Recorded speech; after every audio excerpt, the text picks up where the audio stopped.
Hai, Assalamualaikum warahmatullahi wabarakatuh. Perkenalkan, nama saya Mira Ardila, nomor induk mahasiswa C1B01802029. Nah, untuk tugas video selanjutnya dari mata kuliah MLKP semester 5, saya sendiri dari jurusan manajemen. Untuk tugas video kali ini saya akan membahas tentang pasar uang dan valuta asing. Kita langsung saja ke pengertian dari pasar uang ini sendiri. Untuk pengertian dari pasar uang, itu adalah salah satu pasar yang menjadi wadah untuk bertemunya para pemilik dana atau funder dengan pihak yang membutuhkan dana atau consumer. Nah, di mana pertemuan ini dapat dilakukan secara langsung ataupun melalui perantara yang biasanya disebut dengan broker atas suatu transaksi permintaan dan penawaran maksud saya itu terhadap sejumlah dana atau surat-surat berharga jangka pendek. Nah, pasar uang ini memiliki ciri-ciri. Yang pertama, cirinya adalah transaksi jual beli yang tidak terikat pada tempat tertentu. Yang kedua, cirinya yaitu hanya memenuhi dana pada jangka pendek. Yang ketiga, mekanisme pasar uang yang lebih menekankan pada suatu pertemuan antara pemilik dana dengan pihak yang membutuhkan dana. Selanjutnya ada fungsi pasar uang. Nah, fungsi pasar uang ini adalah sebagai berikut. Yang satu, sebagai mediator dan fasilitator perdagangan surat-surat berharga pada jangka pendek. Yang kedua, sebagai sumber dana untuk modal kerja bagi suatu perusahaan yang membutuhkan tambahan modal atau tambahan modal untuk ekspansi. Yang ketiga, fungsi pasar modal yaitu sebagai mediator dan fasilitator suatu kegiatan investasi dari investor luar negeri kepada pengusaha lokal dalam bentuk kredit jangka pendek. Yang keempat yaitu sebagai fasilitator bagi masyarakat yang ingin membeli suatu surat berharga pasar, uang, dan sertifikat Bank Indonesia. Nah, sumber pasar modal ini yaitu dana-dana yang diperjualbelikan di pasar uang itu dapat berasal dari sumbernya sebagai berikut. 1. Kelebihan uang kas dari suatu badan usaha milik negara atau yang kita sebut dengan BUMN. Yang kedua, sumber pasar uang yaitu kelebihan uang kas dari suatu perusahaan yang belum digunakan. Yang ketiga, sumbernya adalah kelebihan uang kas dari berbagai bank yang ada. Terus ada pelakunya. Nah, untuk pelaku pasar uang ini yaitu terdapat pelaku dalam pasar uang. Ya, diantaranya 1. Bank, ada yayasan, ada dana pensiun, ada perusahaan asuransi, ada perusahaan-perusahaan besar, ada lembaga pemerintah, lembaga keuangan lain, dan individu masyarakat. Itulah seputaran tentang pasar uang. Untuk selanjutnya yaitu saya akan membahas tentang valuta asing atau yang kita singkat atau kita sebut biasanya dengan falas. Untuk valuta asing ini saya akan langsung ke pengertiannya, di mana valuta asing ini itu seringkali disebut, ya saya jelaskan tadi, seringkali itu disebut dengan falas. Merupakan mata uang yang diakui, dipakai, dan diterima itu sebagai alat pembayaran dalam perdagangan internasional. Nah, seringkali valuta asing ini yang banyak dipakai adalah mata uang suatu negara yang berfungsi cukup besar dalam sistem perekonomian di semua negara. Mata uang dolar sih contohnya. Biasanya kan mata uang dolar yang digunakan tuh kan mata uang dolar Amerika Serikat. Iya kalau nggak salah. Terus valuta asing ini adalah bagian dari devisa suatu negara. Nah, devisa ini merupakan setiap kekayaan yang ada pada suatu negara yang berada di luar negeri dengan wujud bisa berupa barang, jasa, ataupun mata uang yang dipakai sebagai alat perdagangan lintas negara. Nah, untuk tujuan dari valuta asing ini sendiri itu ada akan saya bahas sebagai berikut. 1. Sebagai transaksi pembayaran. Yang kedua, untuk mempertahankan daya beli. Yang ketiga, itu dapat mengirimkan uang ke luar negeri. Yang keempat, untuk memperoleh keuntungan. Dan yang kelima, untuk pemagaraan resiko atau hedging. Dan yang terakhir, tujuan dari valuta asing adalah untuk memudahkan belanja. Bukan hanya tujuan saja, valuta asing ini mempunyai fungsinya. Nah, untuk Fungsi dari valuta asing yang pertama adalah sebagai alat tukar internasional. Valuta asing ini kan memiliki fungsi sebagai alat tukar barang atau jasa antar satu negara dengan negara lain. Nah, ketika suatu negara, contohnya kita sebagai negara Indonesia, itu hendak membeli barang dari negara lain.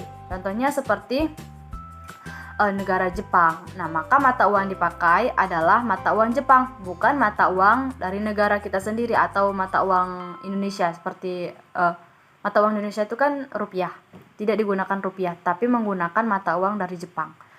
Yang kedua, fungsinya adalah sebagai alat pembayaran internasional. Tadi sudah disebutkan, atau kalau kita jeli tadi sudah diartikan dalam pengertian dari valuta asing ini. Nah, valuta asing ini mempunyai fungsi sebagai alat pembayaran pada utang dari suatu negara ke negara lain.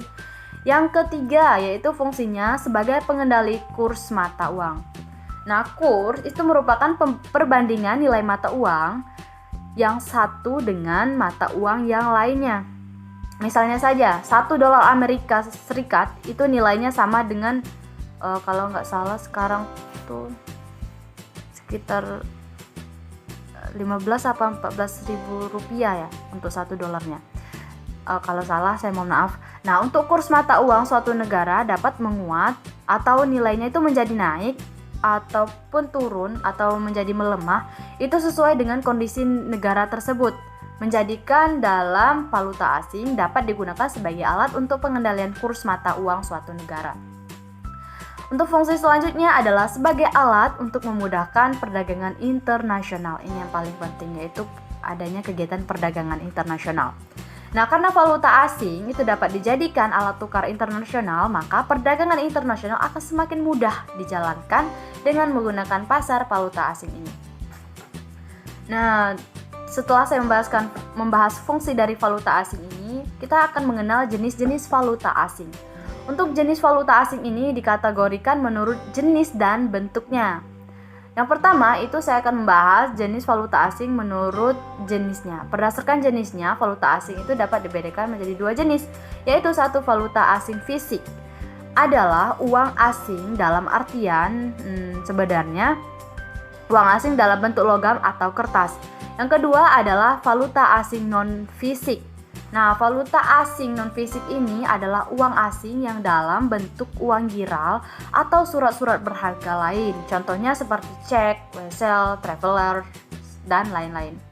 Nah, untuk jenis valuta asing menurut bentuknya itu berdasarkan bentuknya tadi, valuta asing itu dibedakan menjadi 4 jenisnya. Yaitu 1, mata uang asing. Yang kedua, saldo kredit. Yang ketiga, surat wesel. Dan yang keempat adalah hak penerimaan pembayaran. Adapun faktor yang mempengaruhi kurs valuta asing. Nah, beberapa faktor yang menjadi pengaruh kurs valuta asing adalah sebagai berikut. 1, perubahan dalam cita rasa masyarakat. Yang kedua, perubahan harga dari barang ekspor. Yang ketiga, terjadinya kenaikan harga umum atau inflasi. Yang keempat, perubahan dalam tingkat bunga, dan yang terakhir adalah perkembangan ekonominya. Selanjutnya ada pelaku ekonomi dalam valuta asing. Untuk pelaku dalam ekonomi valuta asing ini, yang ikut dalam valuta asing adalah sebagai berikut. Yang pertama adalah dealer. Dealer atau yang disebut dengan market maker itu merupakan pihak yang membuat pasar mata uang tertentu menjadi bergairah. Yang kedua adalah individu atau perusahaan. Nah, individu atau perusahaan di sini merupakan pihak swasta yang terlibat dalam transaksi perdagangan valuta asing. Selanjutnya adalah arbitrator dan spekulan. Nah, arbitrator merupakan pihak ketiga dalam suatu perundingan yang dapat memaksakan suatu kesepakatan untuk memperoleh keuntungan dengan menggunakan perbedaan harga. Selanjutnya adalah pialang. Nah, pialang ini sendiri yaitu pihak yang tugasnya memerantarai dalam pertemuan penawaran, penjual atau permintaan atau yang dikenal dengan pembeli atas harga suatu mata uang tertentu. Dan selanjutnya adalah bank sentral. Nah, bank sentral ini mempunyai peran sebagai pengontrol pasar. Nah, bank sentral berusaha melakukan pengendalian mata uang, inflasi atau suku bunga. Dan yang terakhir adalah pemerintah. Nah, dengan menggunakan berbagai instrumen dalam negara, pemerintah juga ikut campur dalam perdagangan valuta asing ini. Valuta asing itu mempunyai kelebihan, yaitu kelebihan pasar valuta asing ini yang pertama itu transaksi dapat dilakukan secara 24 jam. Artinya dalam valuta asing ini dilakukan tanpa henti. Terus yang kedua adalah harga jual dan stabil terhadap setiap mata uang yang ada atau tidak turun drastis. Yang ketiga adalah biaya transaksi lebih murah. Dan yang keempat, kenaikan ataupun penurunan harga pada mata uang bisa dijadikan keuntungan apabila dapat mengambil kesempatan. Dan yang terakhir, kelebihan pasar valuta asing adalah daya beli investor melebihi jumlah modal yang ada. Kalau ada kelebihan pasti ada kekurangan. Nah, kita akan membahas selanjutnya adalah kekurangan dari pasar valuta asing. Untuk kekurangannya yang pertama adalah resiko kurs pertukaran tidak bisa dipastikan dan sulit diprediksi. Yang kedua, sangat sudah dilakukan oleh masyarakat. Maksudnya bahwa valuta asing ini sangat susah dilakukan oleh masyarakat menengah ke bawah. Dan yang ketiga adalah asal negara menjadi pengaruh kesuksesan karena terdapat resiko yang muncul karena campur tangan dari pemerintah pada mata uang yang diperdagangkan. Oke, itulah tadi pembahasan materi tentang pasar uang dan valuta asing. Semoga materi tersebut yang saya jabarkan menjadi manfaat dan sebagai penilaian. Jika ada penyampaian ataupun materinya yang kurang berkenan, saya mohon maaf. Saya akhiri. Wassalamualaikum warahmatullahi wabarakatuh. Terima kasih.